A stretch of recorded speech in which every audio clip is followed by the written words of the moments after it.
Ao criar, então, a legislação trabalhista, na verdade o que Vargas queria era controlar o movimento operário aqui no Brasil. Principalmente porque naquele momento o Brasil passava por iria passar ou passaria, né, por uma transformação econômica importante. O Brasil que estava caminhando para um processo de industrialização. Né? Era uma época de ideologias, né, socialismo, comunismo, fascismo, né? Então, naquele momento, ao criar essa legislação trabalhista, o principal objetivo de Vargas era ter o controle sobre o movimento operário, né? Conter greves, conter o avanço das ideias socialistas ou comunistas aqui no Brasil. E um detalhe importante, né? Os anos 30 nós vamos ter, né, a chegada aqui no Brasil dessas ideologias, né? Nós vamos ter o anarquismo, nós vamos ter o fascismo, nós vamos ter comunismo, né? Então vejam bem, esse era o objetivo de Vargas então, ao criar essas leis trabalhistas, era ter o controle sobre o movimento operário aqui no Brasil. Bom, São Paulo ficando de fora então do cenário político nacional, São Paulo então vai iniciar um movimento de reação contra o governo Vargas. Esse movimento de reação de São Paulo contra o governo Vargas foi a chamada Revolução Constitucionalista de 1932. Importante que vocês percebam que a oligarquia paulista ela ficou insatisfeita com a exclusão do poder, né? Com a ascensão de Vargas, a vitória da dita Revolução, São Paulo ficou de fora do cenário político nacional. Então essa reação de São Paulo contra o governo Vargas, nós vamos chamá-la de Revolução Constitucionalista, cujo símbolo da luta paulista foi um movimento, né, chamado MMDC, sigla retirada dos estudantes mortos, né, em manifestações pelas ruas de São Paulo, Martins, Miragaia, Drauzio e Camargo. O objetivo da Revolução Constitucionalista era uma nova Constituição. Perfeito? Qual foi o resultado desse movimento? Qual foi o resultado da Revolução Constitucionalista? Ela representou uma vitória militar de Vargas. Vargas conseguiu debelar esse movimento em São Paulo, mas politicamente São Paulo obteve uma vitória. Por quê? Nós vamos destacar a convocação de eleições para a Assembleia Nacional Constituinte em 1933. Né? Caminhava-se assim para uma nova Constituição. Bom, o segundo período nós vamos chamá-lo de período constitucional. Então nós vamos destacar nesse momento o governo constitucional de Vargas, né? Vargas não vai ser eleito de forma direta, mas vai ser escolhido de forma indiretamente pelo Congresso.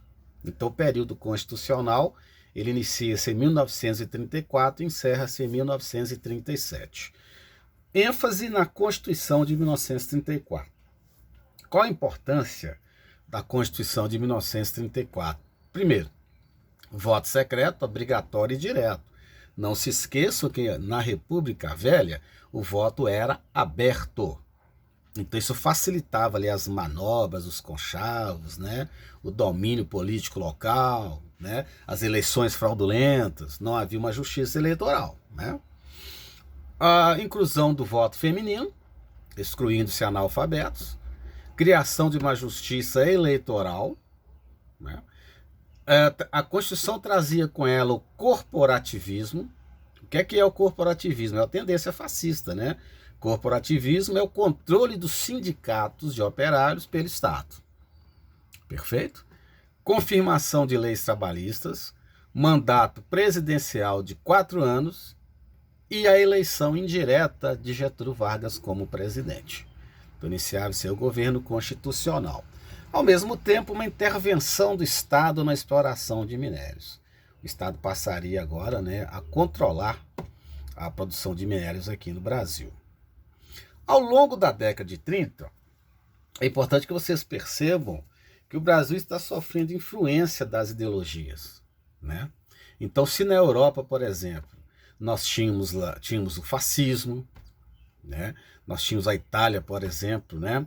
Nós vamos destacar na Itália o fascismo de Benito Mussolini, nós vamos destacar o nazismo, né? Na Alemanha, com Hitler.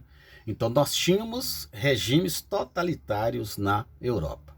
Ao mesmo tempo nós tínhamos também o avanço, né, das ideias comunistas. O Brasil vai sofrer influência, né, desse contexto internacional. Então, a partir do governo constitucional, nós vamos destacar aqui no Brasil o surgimento de duas correntes políticas antagônicas ou contrárias, influenciados pela conjuntura internacional. O fascismo aqui no Brasil era representado por uma corrente política chamada AIB, Ação Integralista Brasileira, um grupo fascista, cujo líder era Plínio Salgado, né? O que pregava a Ação Integralista Brasileira? Eles condenavam o capitalismo internacional associado aos judeus, mas não criticavam a propriedade privada. Defendiam o totalitarismo. O que é o totalitarismo? O cidadão é submisso ao Estado. O Estado acima de tudo. Isso é totalitarismo.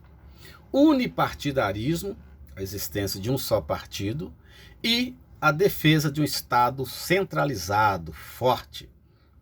O lema da AIB era Deus, Pátria e Família. A saudação que eles utilizavam, né, quando um fascista se encontrava com outro, a saudação que eles utilizavam, né, quando o integralista se encontrava com outro, eles utilizavam a saudação Anauê. Perfeito, pessoal? Era interessante que eles vestiam uniformes verdes, né? Então, por onde eles passavam, a população gritava: lá vem os galinhas verdes. Tá? Bom, os fascistas eram apoiados por setores da igreja, por quê? Combate ao comunismo ateu. Os fascistas eram apoiados pela classe média alta, empresários capitalistas e imigrantes ou descendentes de imigrantes ítalo-germânicos, né, italianos e alemães, radicados especialmente no Rio Grande do Sul e Santa Catarina. A outra tendência mais à esquerda, né, que reunia comunistas e socialistas, era a chamada Aliança Nacional Libertadora, ANL, que era uma aliança de esquerda, né, reunindo comunistas, socialistas e simpatizantes, e da esquerda em geral. O líder da ANL era Luiz Carlos Prestes. Né? O que eles defendiam? Defendiam o não pagamento da dívida externa, reforma agrária, respeito às liberdades individuais, direito de greve, imprensa livre, nacionalização de empresas estrangeiras e governo popular. Por si só, quando nós analisamos o programa da Aliança Nacional Libertadora, nós já podemos perceber que ela será veementemente combatida por setores, né, da elite brasileira. Ela será combatida pelos Estados Unidos, importante colocar isso. Por quê? Eles eram contra o capitalismo, importante colocar isso aí. Bom, em 1935, Getúlio Vargas colocou a ANL na ilegalidade, ela não poderia mais funcionar. Perfeito, pessoal? Bom, nós vamos destacar então uma reação da Aliança Nacional Libertadora.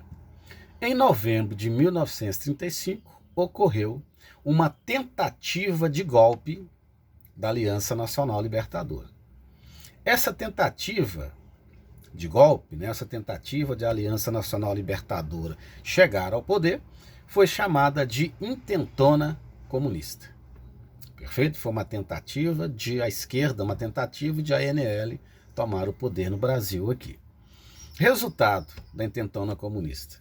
O movimento foi muito mal organizado, fracassou rapidamente, seus líderes, incluindo Luiz Carlos Prestes, foram presos. Importante destacar, pessoal, a figura, né, da Olga Benário Prestes, judia, alemã, né, e comunista. Ela vem para o Brasil para auxiliar Luiz Carlos Prestes na implementação de um governo, né, da implementação do comunismo aqui no Brasil. Né, os dois acabaram se apaixonando. Né? A Olga Benário Prestes foi mandada para um campo de concentração na Alemanha a mando de Vargas. Né? Não se esqueça que Vargas tinha uma ligação muito forte com a Alemanha. Aproveitando-se disso, Vargas, juntamente com os militares, elaboraram então um plano para que o Vargas acabasse permanecendo no poder. Em 1937, houve a divulgação de um falso plano comunista para tomar o poder. Né? Não se esqueça que esse plano foi criado, né, pelos assecas, pelos articuladores de Vargas, militares. Né? Esse plano, chamado Plano Cohen, trabalhava exatamente com a ideia da implementação de governo comunista no Brasil. Então ele foi um falso plano, ele foi elaborado, foi articulado por Vargas, né, e seus asseclas, seus articuladores.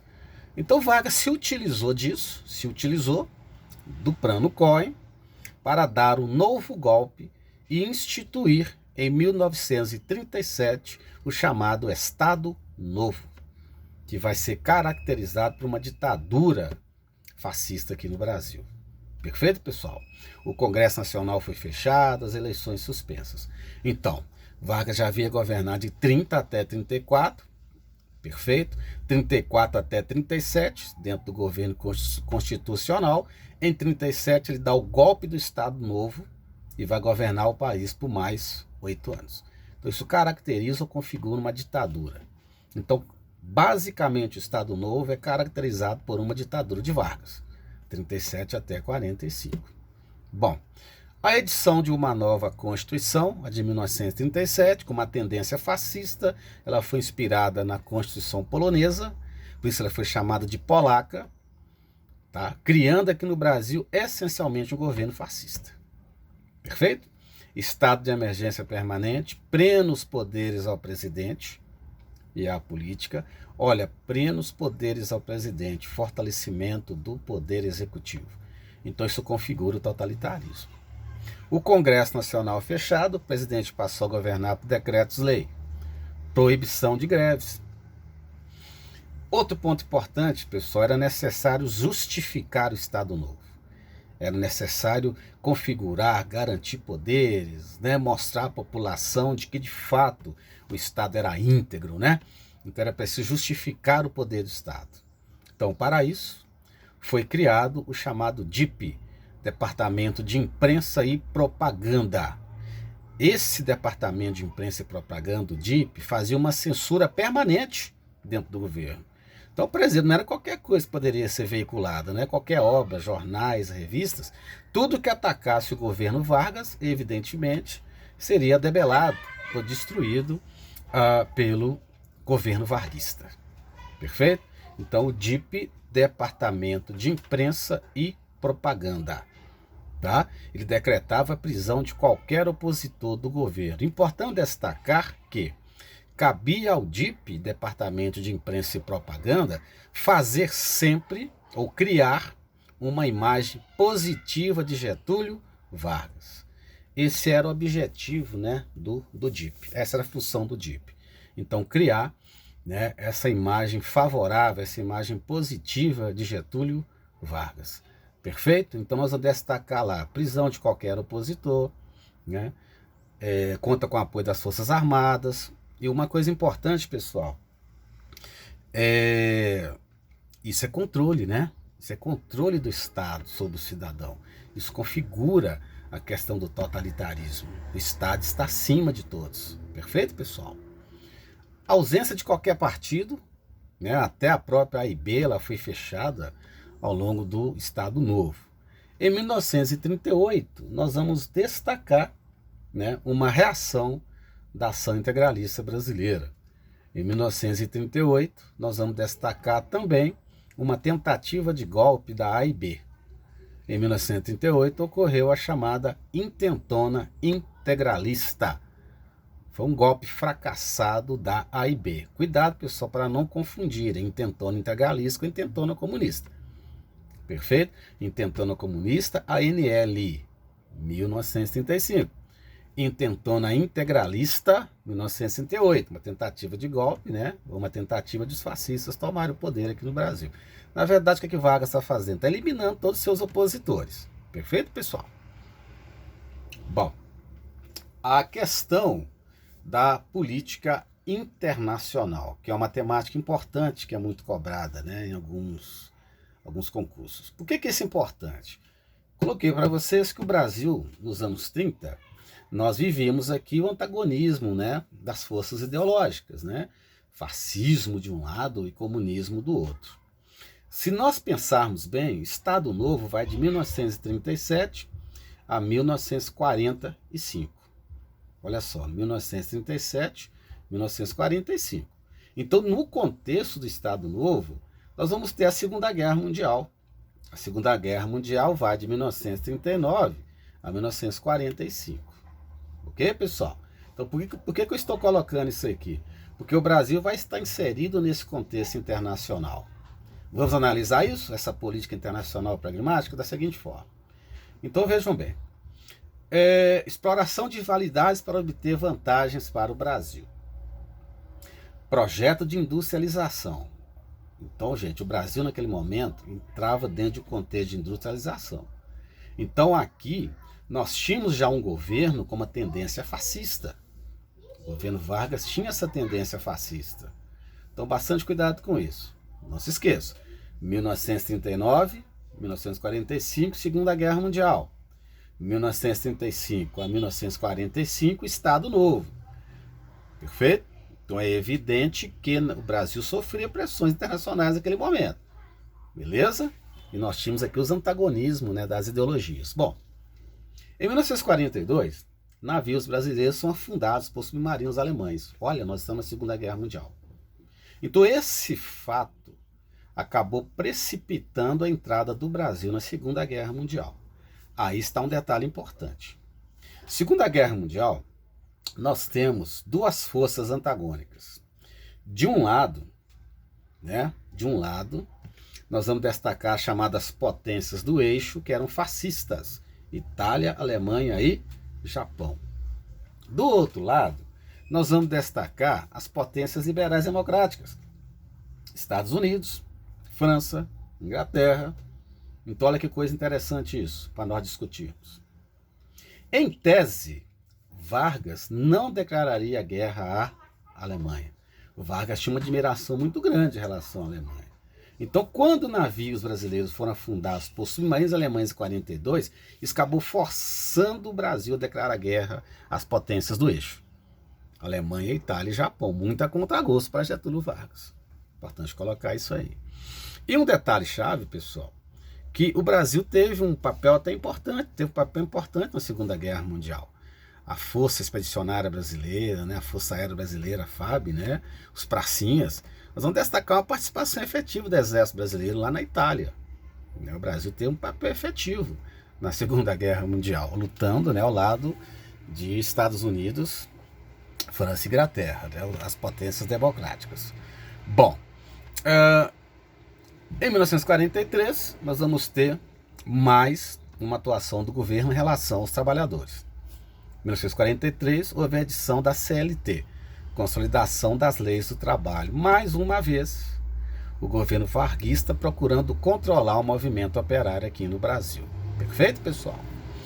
Em 1944, a Força Expedicionária Brasileira desembarca na Itália, com aproximadamente 25 mil homens, lutando contra as potências do eixo. Um detalhe importante, pessoal: o Brasil lutou contra o nazifascismo. Isso gera uma contradição aqui no país. Por quê? Nós vamos perceber que, ao final da Segunda Guerra Mundial, as potências do eixo foram derrotadas pelos aliados, as potências democrático-liberais. Perfeito? Só que, aqui no Brasil, nós tínhamos uma tendência política que caminhava lado a lado com o fascismo. Então, nós, né, os brasileiros, o Exército Brasileiro, lutou contra o nazifascismo, mas internamente nós tínhamos uma ditadura aqui no Brasil, que é a ditadura de Vargas, com a tendência fascista. Então, nós temos um choque interno aqui. Então, essa contradição, importante que vocês percebam, que essa contradição vai acabar gerando a queda de Vargas em 45. Já estou antecipando aqui o pensamento. Então vejam bem. Naquele momento, havia essa tendência fascista no contexto interno. Então diversos setores sociais começaram a pedir uma democracia interna aqui. Entre eles os estudantes, através da UNE, União Nacional dos Estudantes, criada em 1937. Os meios de comunicação, né, apesar da censura, também começaram a contestar a ditadura varguista. Pressionado, Vargas convoca, então, eleições para 1945. Acaba com a censura e anistia presos políticos, vai libertar presos políticos. Pensando lá na frente, já que havia convocado as eleições, então Vargas vai acabar criando dois partidos. O objetivo dele era ter o controle, né, do contexto político. Então Vargas criou dois partidos políticos, o PTB Partido Trabalhista Brasileiro, e o PSD, Partido Social Democrata. Isso tudo para agradar os trabalhadores elite, tá? Então, PTB, trabalhadores elite, PSD. Além dele permitir a formação de partidos oposicionistas, mas não se esqueça um detalhe. Vargas está pensando lá na frente. Bom, surge um movimento, então, de apoio discreto a Getúlio Vargas, o chamado queremismo, que trabalhava com a ideia da permanência de Vargas no poder. Perfeito? Para vocês terem uma ideia, né, pressionado, Vargas acabou até se aproximando dos comunistas. Não se esqueça que ele queria permanecer no poder, tá? Criou uma lei antitruste que desagradou os Estados Unidos. Então o cara começou a ser pressionado pelos Estados Unidos. Em 45, nós vamos decretar o fim do Estado Novo. Em 1945, Vargas é afastado do poder pelo exército brasileiro e influenciado pelos Estados Unidos. Por quê? Os Estados Unidos queriam ter o controle sobre a economia brasileira, ao mesmo tempo, os Estados Unidos temiam uma nova tentativa golpista de Vargas. O exército também temia, né, essa nova tentativa de golpe de Vargas. Vargas é afastado, então, em 45, fim do Estado Novo.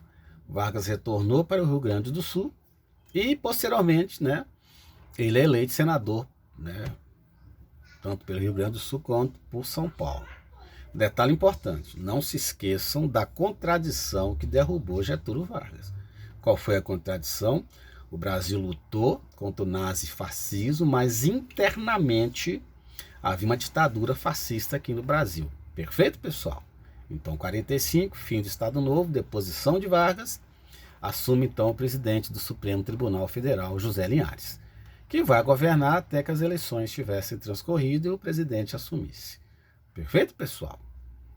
Bom, vamos caracterizar, um ponto importante, as características, né, gerais do governo Vargas. Então, seguindo todo o contexto internacional, é importante colocar isso, né? Então, nós vamos destacar o populismo.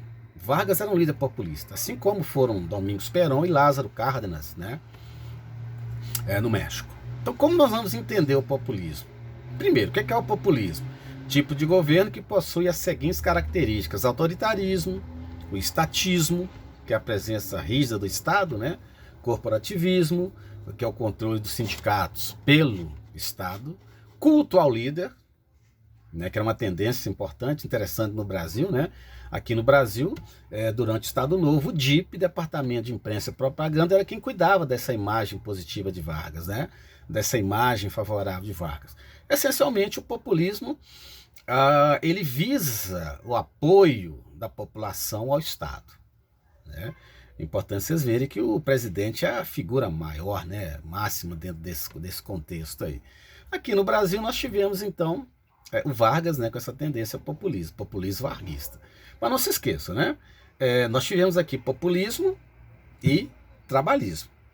Populismo mais Estado, né? Que é essa questão da personificação do líder, né? Essa presença maciça, né? Um líder. E a questão do trabalhismo é controle, né, pessoal? Leis trabalhistas, Vargas essencialmente visava controlar o movimento operário aqui no Brasil. Então nós tivemos o populismo aqui na América Latina, basicamente entre os anos 30 e 50, até basicamente os anos 60, né? Quando ocorreu a implementação das ditaduras militares aqui na América Latina. Bom, no populismo, o Estado é o mediador dos conflitos sociais. Então, o que é isso aí? O Estado está a serviço tanto da elite quanto dos trabalhadores. Ele faz esse jogo, esse meio termo aí, né? Ele é o árbitro nas questões sociais. Defesa do nacionalismo econômico. O que é isso? Criação de empresas estatais, obras públicas, né? Na verdade, não aceita intervenção econômica do estrangeiro. Então o Estado acaba dirigindo a economia, né? Que é a questão da intervenção do Estado, inspirado no modelo norte-americano. Então o nacionalismo, essencialmente, é desenvolver, né, a economia com bases nacionais, sem interferência do capital estrangeiro. Perfeito? Bom, então vejam bem, olha lá. Controle dos trabalhadores com a criação de leis, no caso da CLT. Utilização maciça de propaganda governamental e censura, no caso do Brasil, a atuação do DIP, Departamento de Imprensa e Propaganda, que acabou criando essa imagem de Vargas como o pai do trabalhador, o pai dos pobres, né? Isso é interessante porque essa atuação do DIP vai acabar levando, nos anos 50, a uma vitória eleitoral de Vargas. Vargas vai acabar governando de 50 até 54. Utilizou-se bastante a propaganda, né? O pai dos pobres, o pai dos trabalhadores, né? Ele voltou, né? Então, o DIP foi o grande responsável por criar essa imagem positiva de Getúlio Vargas. Perfeito? Bom. Incentivo ao mercado interno. Nós vamos destacar a recuperação do preço do café, né? Queima de estoques. Incentivo à indústria nacional. Durante o governo Vargas, né? Foram criadas empresas nacionais aqui no Brasil, como a CSN, a Belgo Mineira, nacionalização das refinarias de petróleo, são aspectos, né, dessa questão da intervenção do Estado na economia e o chamado nacionalismo econômico. Perfeito, pessoal? Nós encerramos então a aula sobre a era Vargas. Na próxima aula vamos trabalhar então com o período de 50 até 54.